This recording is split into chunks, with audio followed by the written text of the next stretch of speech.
धन्यवाद। पेपर 1 की यूनिट 4 है, इंपॉर्टेंट है बहुत ज़्यादा। हेडिंग डालिएगा भारतीय राज व्यवस्था और समाज। भारतीय राज व्यवस्था और समाज।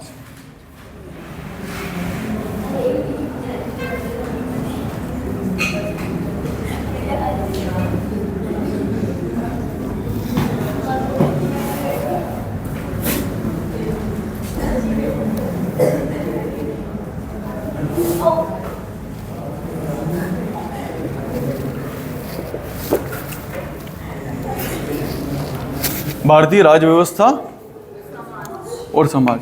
इतनी खुशी।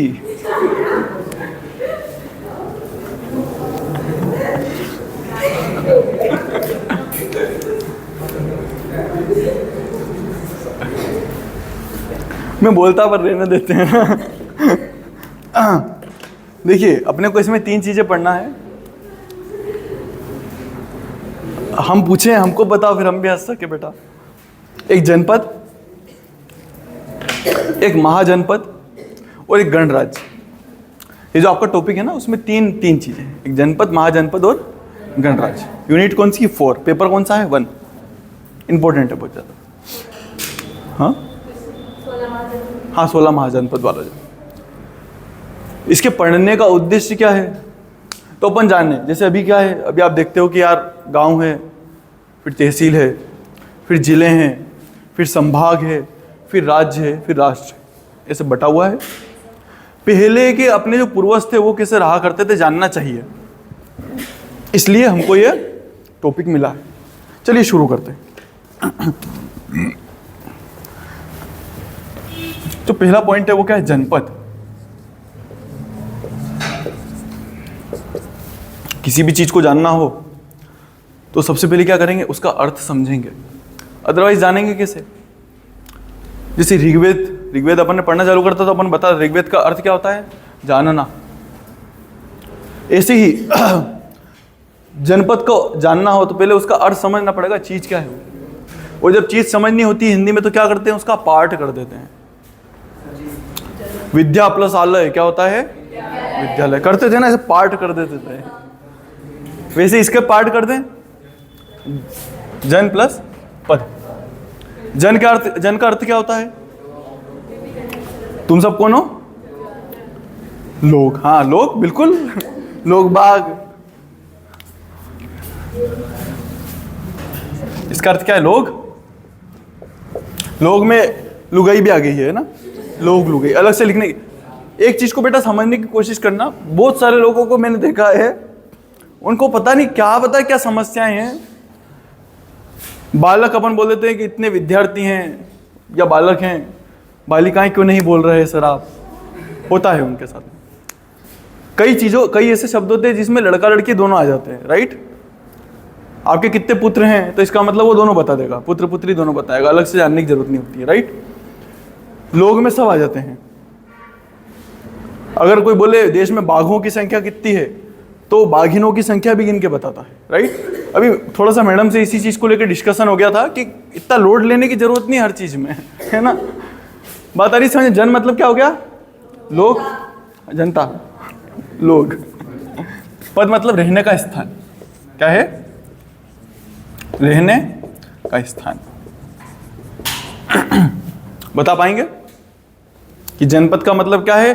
लोगों के रहने का स्थान। यहां तक कोई डाउट है?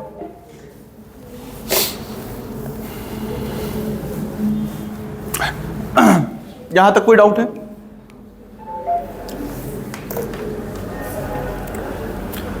मैं खुद से पूछ रहा हूं कि यहां तक कोई डाउट है क्या रत्नेश?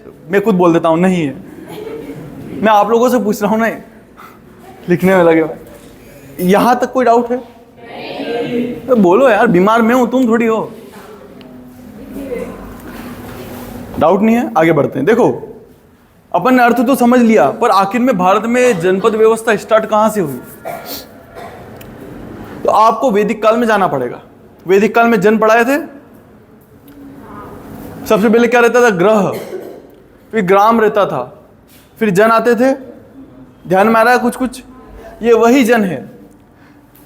अलग अलग थ्योरीज है वो थ्योरीज क्या कहती है कि आर्य घुमंतु प्रजाति थी। घुमंतु मतलब घुमा करते थे, एक जगह नहीं थे रहने की। घुमंतु मतलब समझते हो ना? आप लोगों ने देखा हो तो यहाँ पे कभी कभी भेड़े लेके आते हैं कुछ लोग, घुमक्कड़ प्रजाति, भेड़े लेके आते हैं, उनके साथ ऊंट भी रहते हैं।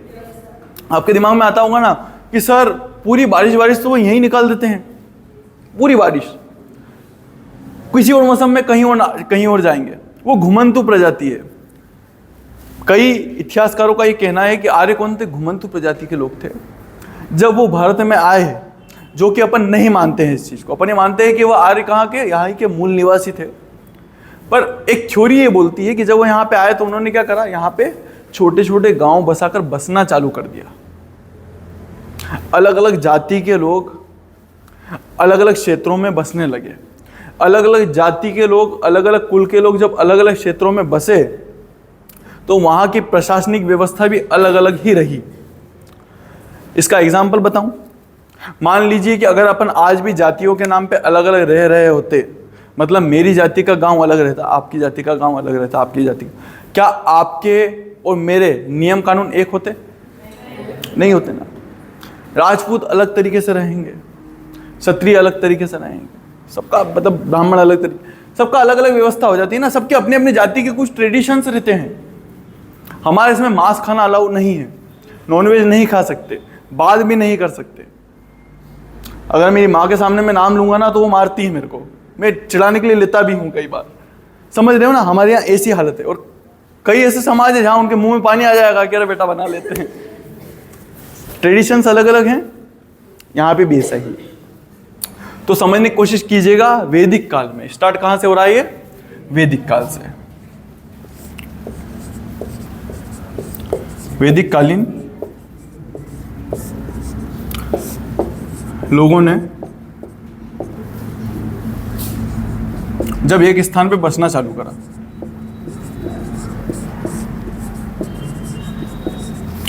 और बसना चालू करा, प्रारंभ किया,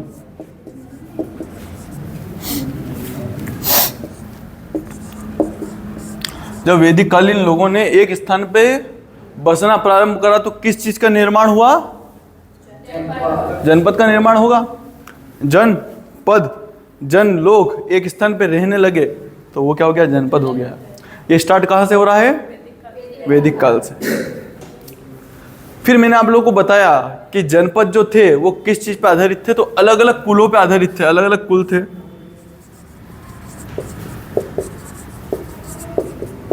अलग अलग कुल, गोत्र,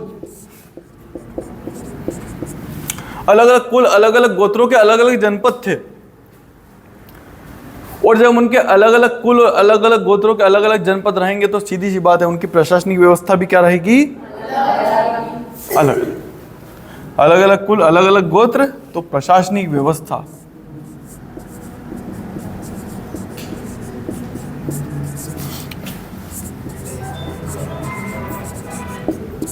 भी अलग।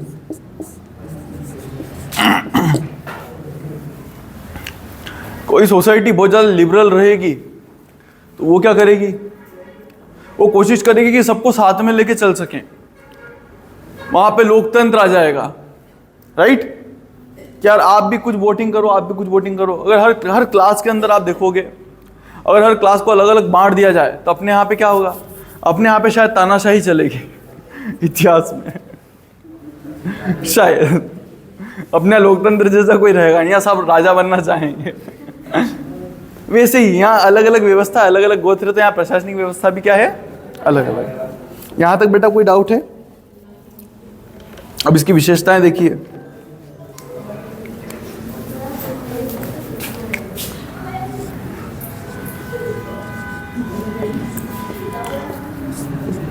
उठा लो ना फोन, बहुत इंपॉर्टेंट होगा यार। फोन आ रहा है कि मैसेज आ रहा है? मैसेज आ रहा है। इतना खुश क्यों हो रहा पर तुम्हें? इंपॉर्टेंट कॉल है यार।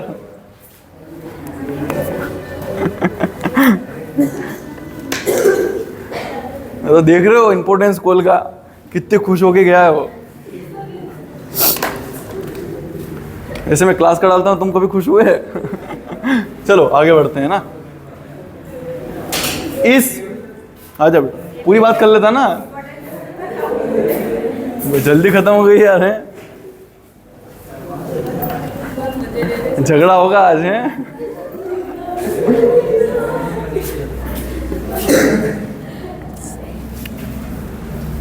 ये व्यवस्था क्या है? वंशानुगत व्यवस्था है। सीधी सी बात है, सबकी अपनी अपनी प्रशासनिक व्यवस्था है। प्रशासन दो तरह के होते हैं, एक लोकतंत्र, दूसरा है, एक लोकतंत्र, दूसरा कुछ बोले थे ना, क्या बोली थी? हाँ, एक लोकतंत्र होता है, दूसरा क्या होता है? क्यों दोस्त, आखिरी में क्या होता है? एक तो लोकतंत्र होता है, दूसरा क्या होता है? बोलो। राजतंत्र। दो तरह की प्रशासनिक व्यवस्था होती है, लोकतंत्र और राजतंत्र। यहां पर ज्यादातर क्या है? राजतंत्रीय व्यवस्था है। और राजतंत्रीय व्यवस्था में क्या होता है?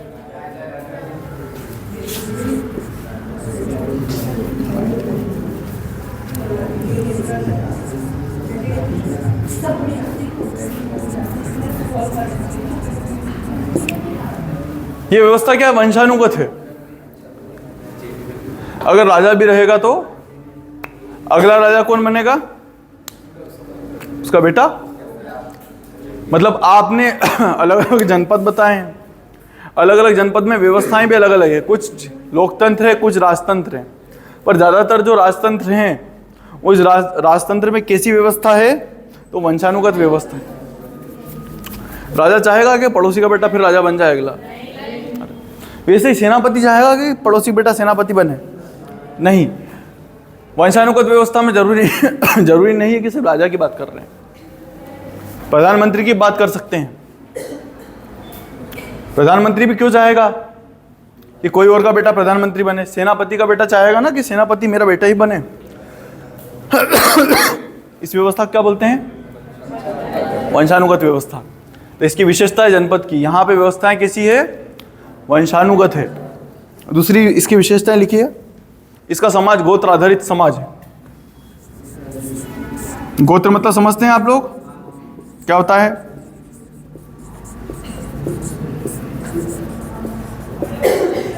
सर वो मांडे के लिए गोत्र पूछी थी पंडित जी ने। सर ये वही है ना जो प्राचीन काल में जैसे एक गोत्र में शादी होती है क्या? इसी गोत्र की बात कर रहा हूं। ये जो गोत्र शब्द है ना, ये कहां से निकल के आया है? तो क्या होता था, एक जगह जहां लोग गाय बांधते थे, आपकी गाय मेरी गाय एक जगह बंध रही है, तो आपके परिवार में मेरे परिवार वाले की शादी नहीं होती थी। वो बाद में क्या बन गया? व्यवस्था वंशानुगत बन गई।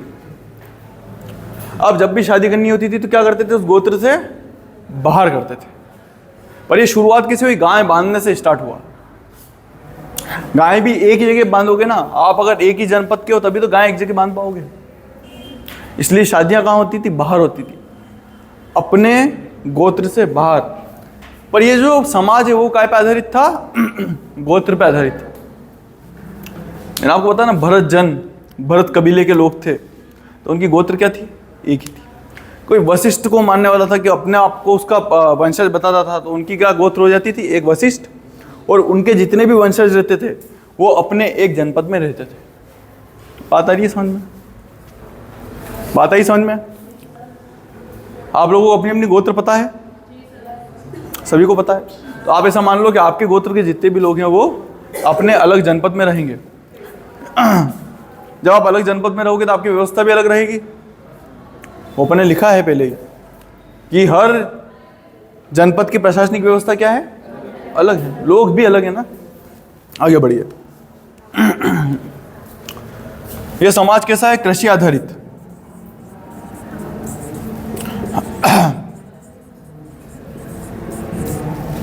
समाज कैसा है? कृषि आधारित।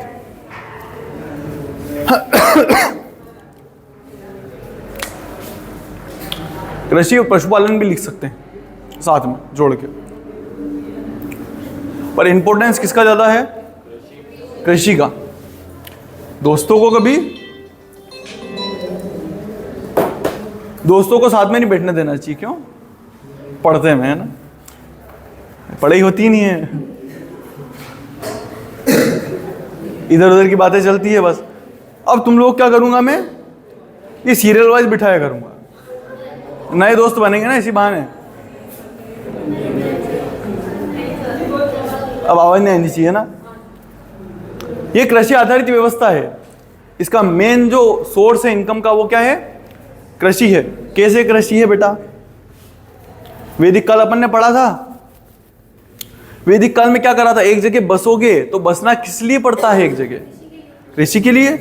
सीधी सी बात है, एक अलग अलग घूम के कृषि कर सकते हो क्या, पशुपालन कर सकते हो, कृषि कर सकते हो, नहीं कर सकते हो। तो यहाँ एक जगह रह रहे हो ना, ये देखो एक जगह है, जनपद आपका बना हुआ है, एक विशेष क्षेत्र है आपका। यहाँ पे एक पॉइंट और लिख सकते हो, आपका क्या है, विशेष क्षेत्र है।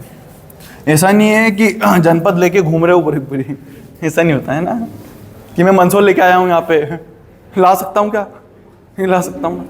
तुम दलोदा मेरे मंदसौर में लेके आ सकते हो, वैसे ही।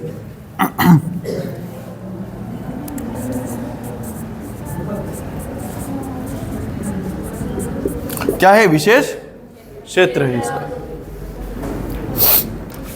कृषि आधारित समझ गए, विशेष क्षेत्र है, व्यापार जैसा कुछ है नहीं खास, ठीक है। अगला देखिए, इसकी बसावट किसी ग्रामीण है, बसावट किसी ग्रामीण है, बहुत ज्यादा पक्के घर नहीं है। ऐसा नहीं है कि बहुत बहुत व्यवस्थित बसा हुआ हो। जैसे मान लो कि आसपास का कोई सा अच्छा सा गांव बताओ, क्या, बड़वन। तो बड़वन को मान लो, बड़वन भी क्या हो गया था, एक जनपद। इतनी बड़ी बड़ी जनपद होती थी, इनका क्षेत्र क्या था, बहुत छोटा। क्षेत्र क्या है, बहुत छोटा है, छोटे क्षेत्रों में फैले हैं। आप लोग क्या जनपद मतलब ऐसा समझ रहे थे कि बहुत बड़ी बड़ी है, 3-4 गांव एक जनपद, बहुत, बस इससे बड़ा नहीं। महाजनपद बड़े रहेंगे। मैंने आपको बताया कृषि, कृषि का सीधा सीधा मतलब क्या है, कृषि आधारित मतलब, कृषि आधारित का सीधा सीधा मतलब क्या, स्थायी बसावट। स्थायी रहोगे तभी कृषि कर पाओगे ना। तो एक और विशेषता लिखो इसकी, स्थायी बसावट।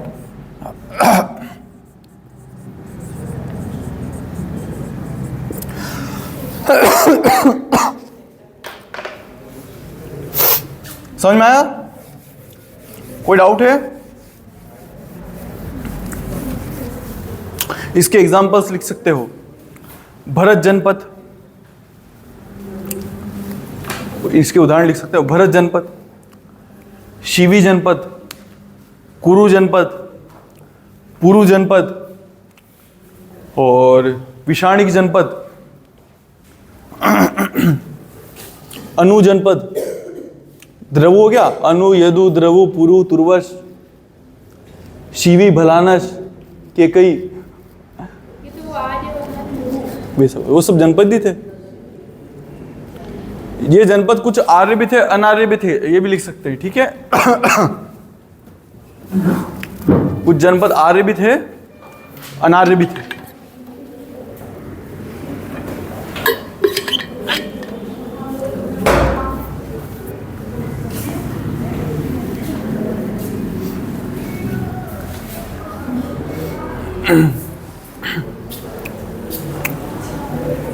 जनपद समझ में आया? कोई डाउट है बेटा? जनपद का अर्थ समझा, लोग, जन मतलब लोग और पद मतलब। फिर अपन ने ये देखा कि स्टार्ट कहां से हो रहा है, तो वैदिक काल से स्टार्ट। फिर अपन ने देखा कि यार ये बनाते कौन थे, तो अलग अलग कुल के लोग बनाते थे, अलग अलग गोत्र के लोग बनाते थे। फिर गोत्र के अलग अलग गोत्र के लोग बनाएंगे तो उनका प्रशासन भी कैसा रहेगा? कोई डाउट है? नहीं। व्यवस्था कैसी रहेगी? वंशानुगत। यहाँ पे एक विशेषता और लिखो कि राजतंत्रात्मक भी हो सकते थे और गणतंत्रात्मक भी हो सकते थे। मतलब चंद ऐसे जनपद मिले हैं अपने को जो कैसे हैं, गणतंत्रात्मक भी हैं। गणतंत्रात्मक मतलब समझते हो? मतलब लोग तय कर लेते थे चीजें, ऐसा नहीं कि राजा ही तय करेगा। अभी भी लोग करते हैं ना। अब वो लोगों में भी अलग अलग प्रकार रहते हैं कि आप कुछ किसी को चुन के भेजें जो तय करे, या पूरी जनता मिलके तय करे, अलग अलग चीजें रहती हैं। मैं एक प्रश्न पूछूंगा, उसका जवाब देना। प्रधानमंत्री का चुनाव होता है? राष्ट्रपति का चुनाव होता है? हाँ कि ना? हाँ वाले हाथ खड़े करो। ऐसे तो कोई रहना ही मत जो हाथ खड़ा नहीं करे। मैं समझूंगा उसका हाथ नहीं है, फिर उसके लिए वो बनवा दूंगा सर्टिफिकेट। कौन कह रहा है राष्ट्रपति का चुनाव होता है? हाथ खड़े करो। कौन कह रहा है राष्ट्रपति का चुनाव नहीं होता? ये दोस्त ने कर दिया तो कर दिया। कौन कह रहा है कि नहीं होता है? नहीं वाले हाथ खड़े करो। 1 2 होता है क्यों दोस्त? पीछे होता है? नहीं होता। आपने कभी वोट डाले हैं राष्ट्रपति के चुनाव के लिए? अब डालेगी, पर फिर भी चुनाव तो होता है। तो एक तो जब जनता चुने, मतलब गणतंत्र के बारे में बता रहा हूं, गणतंत्र भी अलग अलग प्रकार का होता है। एक तो जनता सीधे चुन रही है, बेटा मत बोल, कुछ अगर तेरे को प्रश्न हो तो मेरे से डायरेक्ट पूछ ले, पूछ जो तेरी इच्छा हो, आपस में मत पूछो, नहीं तो यहां आके पढ़ा दो। समझो यार, बीमार हूं यार, दया रखो थोड़ी। गणतंत्र 2 प्रकार का होगा। एक गणतंत्र सीधा, जिसमें लोकतंत्र बोलते हैं अपन, जिसमें अपन सब ने मिलकर चुनाव कर लिया सीधे सीधे। मैंने बोल दिया यहाँ क्लास का मॉनिटर बनाना है, तुमने सीधे सीधे क्या करा? चुनाव करके बता दिया कि हाँ ये हम इसको मिलकर वोट दे रहे हैं। एक होता है उसमें भी दूसरी प्रक्रिया, क्या आप क्या कर सकते हो? अपने इसमें से 5-6 लीडर चुन सकते हो। आपकी इसमें से एक चुन लिया, आपके इसमें से एक चुन लिया, आपके इसमें से एक चुन लिया। अब उन तीनों ने मिलकर एक चुन लिया, समझे? आपके प्रतिनिधि चुन रहे हैं। जैसे राष्ट्रपति कौन चुनेगा? तो सांसद चुनेगा, विधायक मिलकर चुनेंगे। आपका उसमें रोल है? कुछ भी रोल नहीं है। तो बेटा ऐसे ही मैं बोल रहा हूं ना, जब मैंने 2 चीजें बताई कि ये राजतंत्रात्मक भी है, गणतंत्रात्मक भी है, तो उसमें दोनों चीजें हैं। एक तो सीधे लोग भी चुनते थे, एक प्रतिनिधि भी मिलकर चुनते थे। बात आई समझ में? बेटा बाद में डाउट में रहोगे, चीजें गलत करके आओगे, उससे अच्छा भी ढंग से जान लो। ठीक है, ये समझ में आ गया पूरा? जनपद कृषि आधारित है, विशेष क्षेत्र है। कृषि आधारित है मतलब सीधी क्या बात है? ग्रामीण जनसंख्या रहेगी। जहां पे व्यवसाय आधारित होता है वहां पे किसी जनसंख्या रहती है? शहरी। गांव तो ज्यादातर कृषि के लिए बसते हैं ना, और शहर होंगे तो क्या करेंगे? व्यापार करेंगे, वाणिज्य होगा। छोटे क्षेत्र रहेंगे, गांव छोटा होता है बड़ा होता है? छोटा। तो छोटा क्षेत्र है इसका। कृषि आधारित, कृषि मतलब स्थायी आवास, स्थायी जगह। कोई डाउट है कि बेटा एक पॉइंट अगर समझ में आ गया ना तो उसके देखा देख बाकी सब चीजें लिख देना यार, है ना? छोड़ के मत आना। सब एक सब चीजें रिलेट है ना आपस में। आगे बढ़े, नेक्स्ट टॉपिक डालिएगा, नेक्स्ट हेडिंग महाजनपद। महाजनपद नाम सुना है?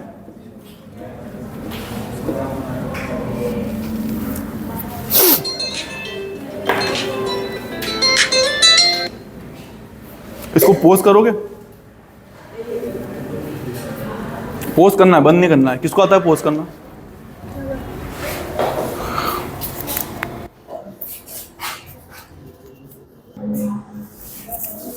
महाजनपद।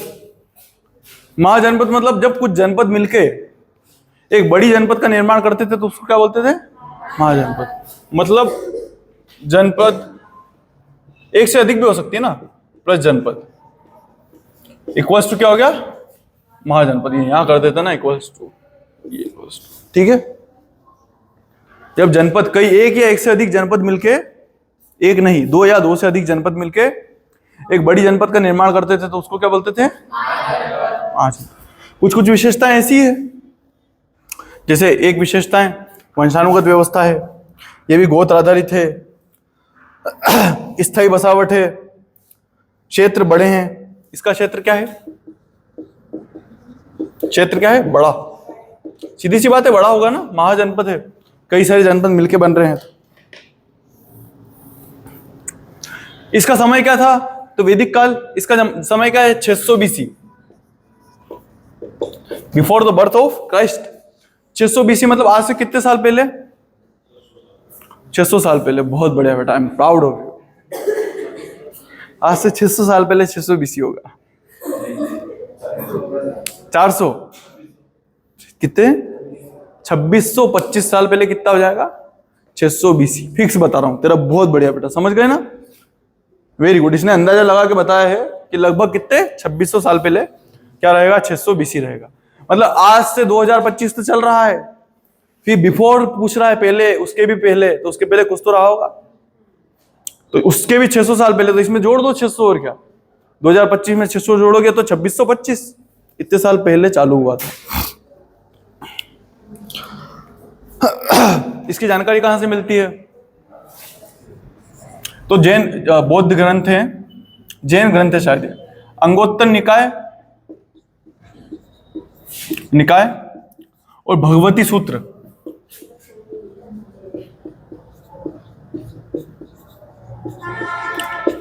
इसमें कहा गया है कि कितने जनपद थे? 16। यह प्रश्न आया कंपटीशन के एग्जाम में कि 16 जनपदों की चर्चा कहां मिलती है, तो आप लोग क्या बताओगे? अंगोत्तर निकाय और भगवती सूत्र में 16 महाजनपदों की चर्चा मिलती है।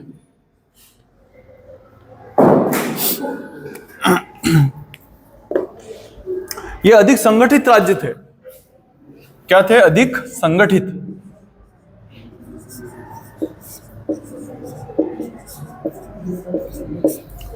अधिक संगठित मतलब समझे?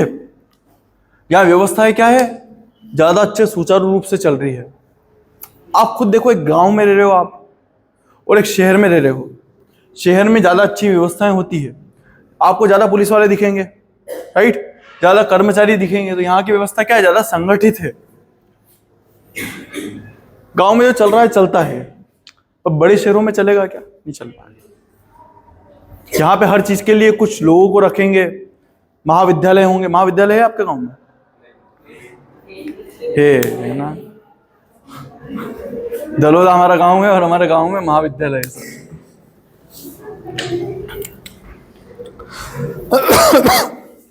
सशक्त प्रशासन रहेगा।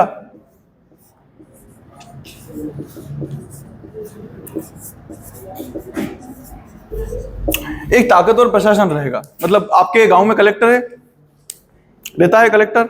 नहीं रहता। हाँ, इसके गांव में रहता है। इसके गांव को छोड़ के बाकी कोई बता सकता। आपके गांव में कलेक्टर रहता है?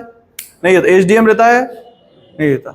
आपके गांव में कोई बड़ा चिकित्सालय बना हुआ है, महाविद्यालय? नहीं। आपके गांव के अंदर पुलिस का कंट्रोल रूम है? कुछ भी नहीं है। मतलब यहां पर वो सब व्यवस्थाएं हैं। महाजनपद में क्या है? सशक्त प्रशासन है। सारी प्रशासनिक इकाइयां अलग अलग बनी हुई है। महाजनपद है ना, वो कई सारे जन है उसमें, जनपद है इसलिए। और देखिए, सीधी सी बात है, यहां पे क्या होगा? नगरीकरण होगा। छोटे छोटे महाजनपद मिलेंगे तो वो लोग क्या करेंगे? मिलके एक नगर बना लेंगे। और जहां नगर रहेगा वहां पे सीधी सीधी बात है, क्या होगा? कृषि करोगे? क्यों कृषि करोगे? सिर्फ कृषि करोगे क्या? आप लोग गांव के आसपास में देखना, आसपास में बहुत सारी जगह जहां कृषि करते हैं। शहर, जैसे ये शहर है ना, ये मंदसौर, तो आप मंदसौर के एक एंड में जाओगे तो क्या जाएगा? बाईपास। बाईपास के आसपास जो लोग रह रहे हैं, अगर वो मंदसौर का भी पार्ट है, तब भी वो लोग क्या कर रहे होते हैं? खेती, कृषि कर रहे हैं। ये यहाँ कृषि, यहाँ कृषि और यहाँ कृषि। और ये बीच के क्षेत्र का क्या करोगे? ये क्या करेंगे? व्यापार करेंगे, नौकरियां करेंगे। ठीक है। यहां पे क्या था? सिर्फ आपके गांव में करते हैं नौकरी, लगभग ना के बराबर। एक दो को मत गिना करो कि हाँ सर एक दो तो हैं। एक दो नहीं चाहिए, अच्छा खासा परसेंटेज चाहिए। ग्रामीण क्षेत्रों में ज्यादातर क्या करते हैं?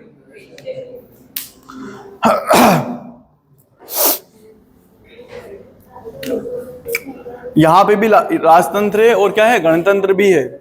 इसकी भी विशेषताएं लिखना। कुछ राजतंत्रात्मक भी मिलेंगे और कुछ गणतंत्रात्मक भी मिलेंगे।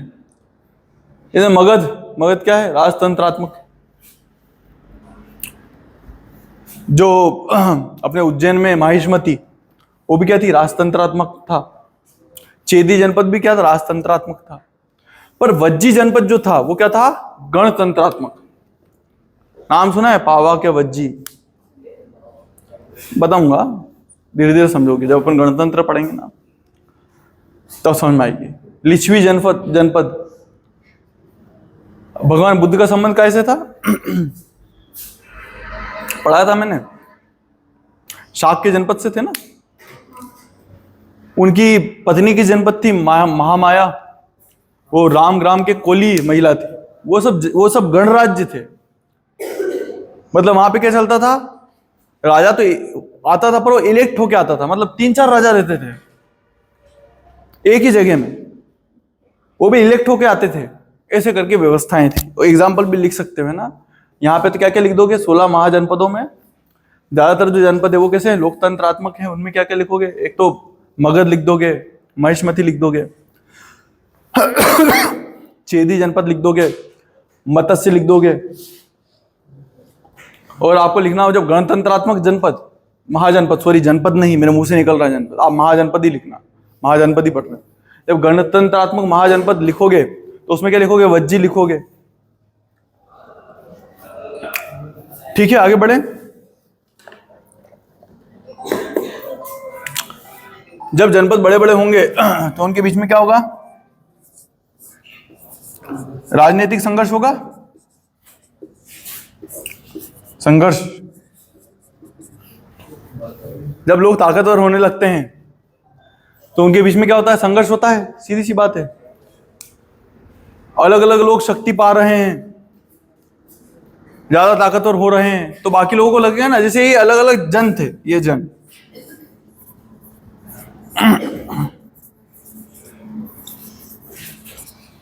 ये अलग अलग जन थे ना।